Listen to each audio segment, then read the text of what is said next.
Turning into cowpokes. Holy mackerel. You're on the road with Noble Outfitters. We're here at Cowpokes Workin' Western in Anderson, Indiana. This store is so amazing and so big. I think I'm just gonna drive my truck around in here and show it to you as we go. Beautiful features, wonderful store, and fun people. Stay tuned, we'll be right back. You're on the road with Noble Outfitters. In the mid-1800s, America was pushing west and expanding at a rate unknown to any previous civilization. Americans pursued their dreams and unlimited opportunity. But they needed food, equipment, seeds, and tack to press on beyond the established cities and towns already settled. Out of this demand, a new retailer was born, the general store, who handled everything a westward family would need to survive.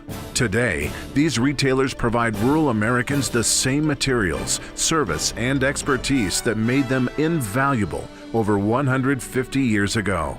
Join Noble Outfitters as we rediscover the retailing backbone of America. Hear their story in their own words, how they've not only survived, but actually thrived in the modern world.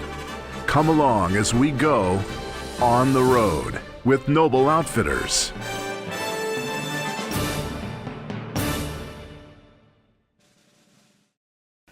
Oh, what a beautiful store. Hey, Sheila, how are you, honey? Hey, Dan, how are you?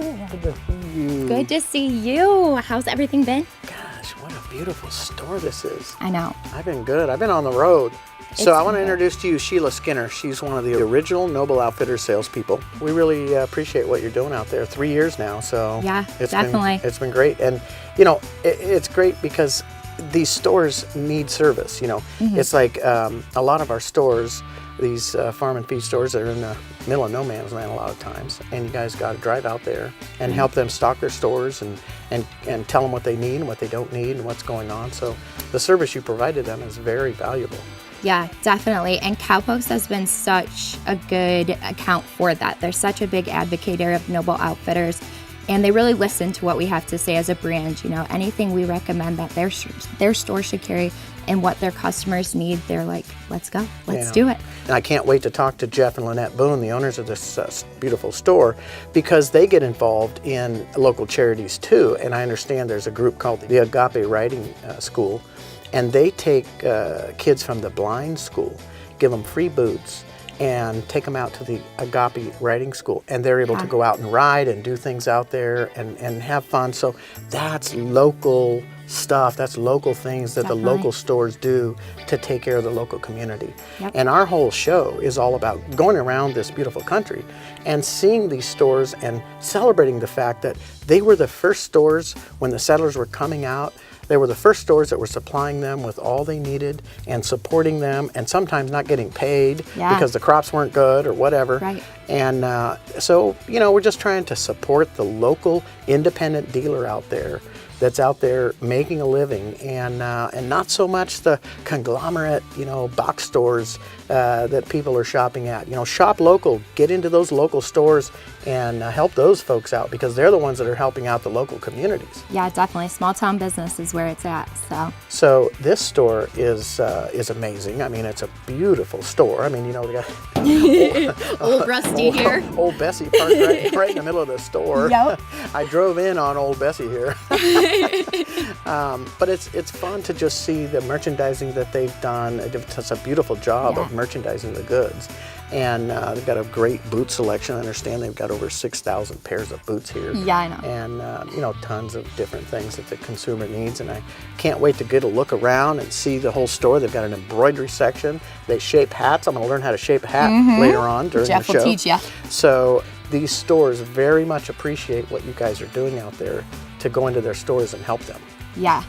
Yep, it's been great, and every day, like you said, you just meet more and more people that have just been so nice to have a part of your life now, and it's been a great journey to be a part of, for sure.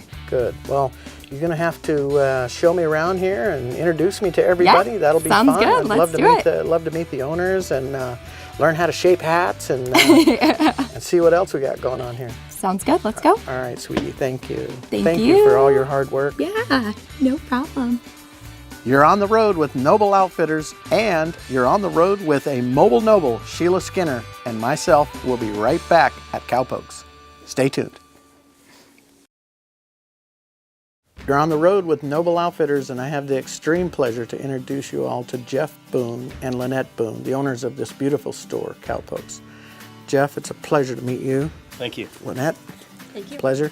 I've had a great time here today looking around the store, and I'd like to know a little bit about the backbone of the store and how it all got started. You know, as America is such a big part of America is small business, and this is just the perfect story about a small business. You know, I was a perfect story about a small business. I mean, that's what America is. But how did this all get started? I've told the story a lot, but it's interesting how we got started. We met in college. I was in the livestock program at Blackhawk College in Kewanee, Illinois. She was in the equestrian program, and so we had similar interest in the Western market. From that point, there wasn't really a lot of stores in our area that offered the type of things that we liked in the Western industry.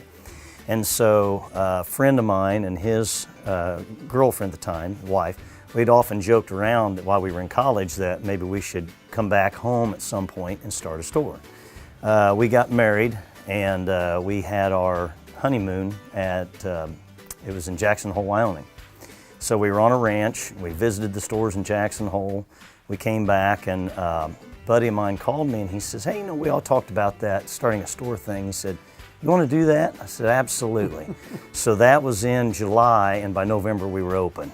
We had a vision, and we just put our nose to the grindstone, and we made it happen. So that was 23 years ago, I guess it was. It's fun for us to be able to see folks like you now saying how wonderful it is to have people that work for us that help them, so that the whole generation's just combining up and growing again, and becoming another whole generation of young people that are working hard and carrying on the American dream, you know, of creating a small business and growing it and making it happen. But I also understand that you do a little bit of auctioneering in your spare time. Did you actually learn that in school, or how? No, actually, I grew up in the business. My grandfather was an auctioneer and started back in the 50s, and so he never had a son, so I was kind of like his son.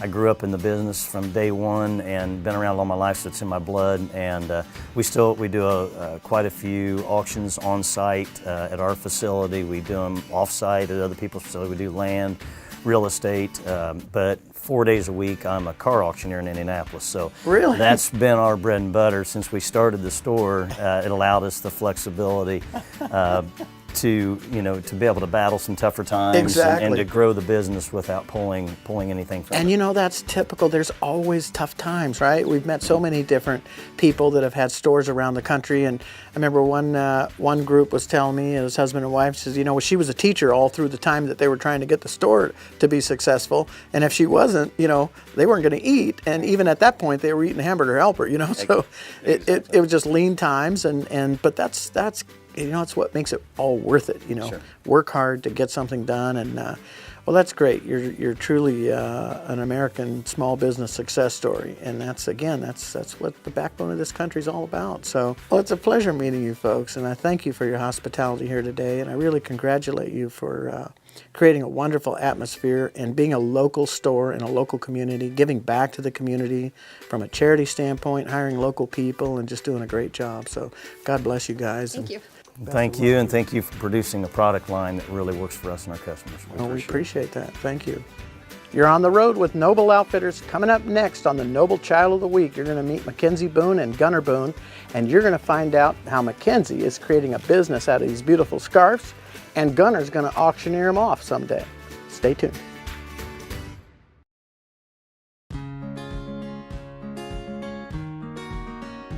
You're on the road with Noble Outfitters, and this week we have Mackenzie Boone and Gunnar Boone.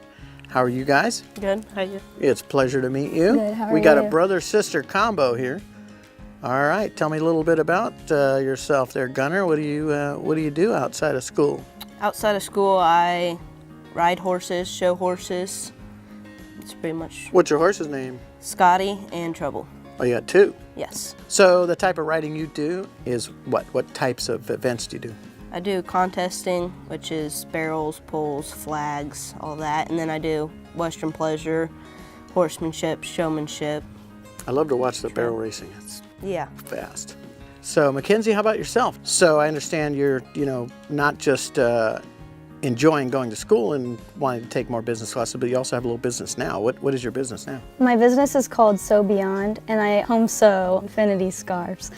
And an Now, infinity what's an infinity scarf? Okay, an infinity scarf, it's like a circle of fabric, Okay. and it's trending right now. Okay. But like a lot of teenagers and women wear them, and it's just a circle of fabric sewn, and you wrap it around like twice. And instead of like a long strip of fabric, you just have to like twist it. So it's a lot easier to wear.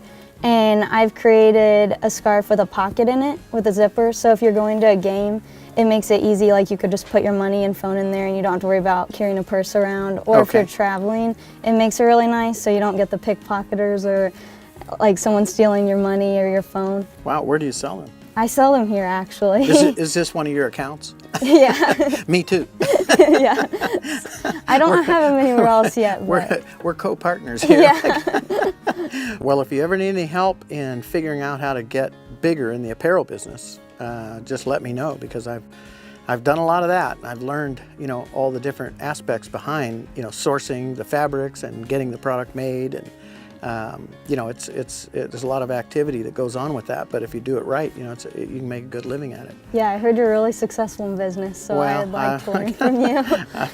The most important thing, somebody said, well, tell me the 3 things that you've done to be most successful. I said, okay, it's pretty easy. Hard work, and hard work. And that's what I got. If you do those 3, okay, the rest is easy. Yeah.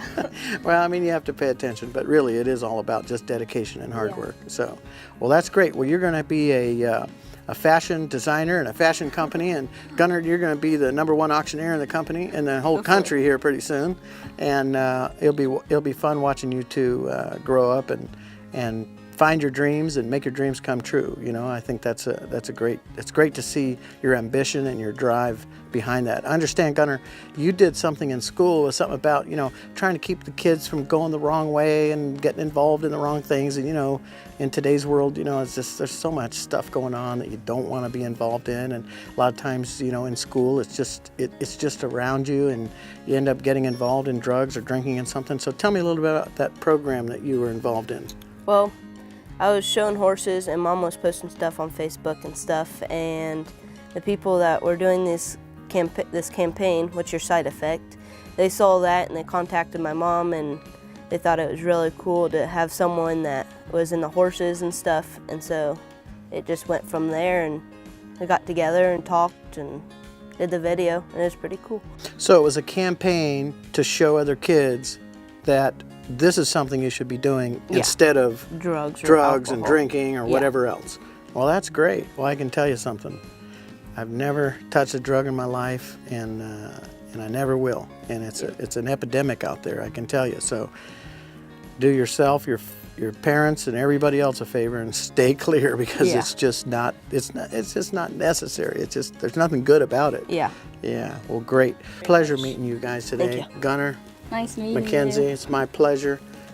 You're on the road with Noble Outfitters. Stay tuned. You're going to see a beautiful Italian roast beef sandwich made by Lynette Boone, the owner of Cowpokes, in just a minute. We'll be right back.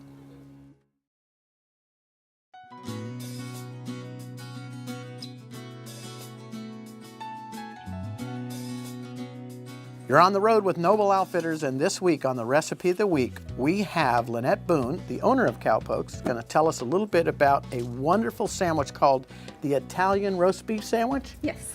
Oh, baby. Well, I can smell it, and you need to talk fast, because I'm going to be jumping in there pretty quick. In fact, I may be jumping as you're talking, okay? That's okay. All right, so a little bit about, did you know I was a chef? I just told you that a little bit ago. that. For people out there, too, they're looking for things that are easy to make and easy to not mess up, and Right. easy to make good and always be good. So this is a great one. So tell me a little bit about the recipe and how this all got started. Well, the recipe it's Italian roast beef sandwiches. I make it for like when we do road shows and that, for a big group of people. So I only know how to make 30 to 40 servings. What I do is I usually... That's probably enough for home. That might be enough for me. What I do is just take like an inexpensive meat, like a roast, beef roast, or yes, beef roast. I put it in the roaster. I use the Louis au jus seasoning mix, mix it with some water, pour it over the roast, and then I fill the roaster over the top of the meat. I add green pepper, onion, and the best is the pepper rings The that little I sliced add. peppers. Yes. I add all that and then cook it for 8 to 10 hours. The longer, the better. And then once it's done cooking, take the meat out, shred it, and then put it back in the roaster and let it heat up until you're ready to eat it. That's perfect. Well, you know, and you mentioned the lesser expensive cuts, you know. I'll tell you, the lesser expensive cuts, they're not the lesser quality cuts. Right. They're the lesser expensive cuts. And one of the reasons today that they're lesser expensive cuts is because they take time to cook.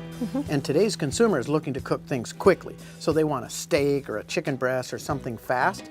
And what's interesting is you take, I mean, my mom take a pot roast and she'll make you a meal you'll cry over, okay? I'm telling you, it's beautiful because that pot roast, it does take time to cook, but it's where all that flavor is, you know. That's right. And That's why I cook it so long. and they do take long, you know, short ribs, pot roast, a nice roast like this, a chuck roast.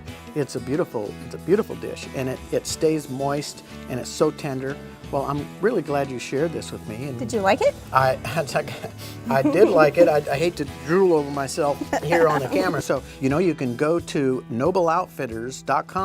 nobleoutfitters.com/RFDTV to find all of our recipes online from all of the On the Road with Noble Outfitters shows. So, Lynette, thank you very much for sharing your recipe. Glad to. And thank you for showing me around the store, and you guys' hospitality is wonderful. We really appreciate it. Thank you. You're on the road with Noble Outfitters, and I'm here with Jeff Boone, owner of Cowpokes, and Jeff is going to show me a little bit about how to shape a hat. And interesting, you know, a lot of hats, they come in, you know, unshaped, and then the person wants to get them just the way they want. I'm learning all about that, so tell me a little bit about how this works. Well, first of all, when it comes to hat shaping, it's all about preference. You know, there's no set guidelines as to what needs to happen with a hat. So the process of shaping a hat involves a couple things. It involves heat and moisture. The steam, which is going to come out of this generator here, will allow us to soften up the resins that are in the hat to allow us to change its shape. With each individual as they come in, they're going to want something different, something that they think makes them look good, or just making the hat look even or all the way around. Could I reshape my hat too? Absolutely. Okay, well, I'm going to watch you first and Okay. see how it's done, and then I don't know if mine's doing everything it needs to do for me. Well, maybe you'll get a chance to do a little bit of this and see how your hat turns out. I'm going to reshape it. Okay, perfect. Okay. Well, first thing we'll do is send some steam out of here. You got to be a little careful, it will burn you, okay? Be cautious. We're going to put the heat right on the inside here and not on the edge. It's important to leave it off the edge. We don't want to curl the edges. To get the hat hot, I typically spin it around, give it one pass on the back side, and then from there we put a little bit of pressure on the hat, and you can see as we're starting to pull it up, we're going to bring this brim up just a little bit, not putting too much pressure because we don't want to leave thumb marks. And then you can see what we've done with this hat is we've really brought this side up.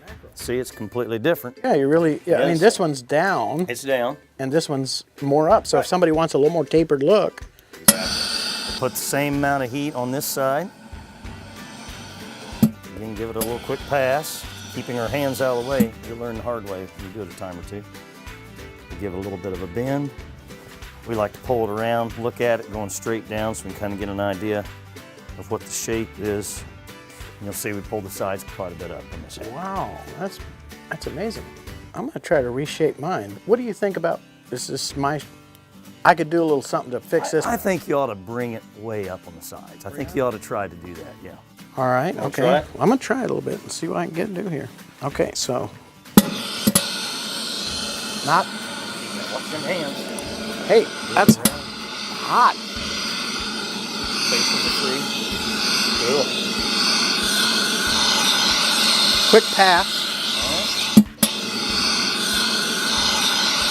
Oh, I think you're going to like this. Okay, well, let's take a look, see how we got here. What do you think? Oh, my. Huh? Beautiful. I think this takes a little more than just a few minutes of practice.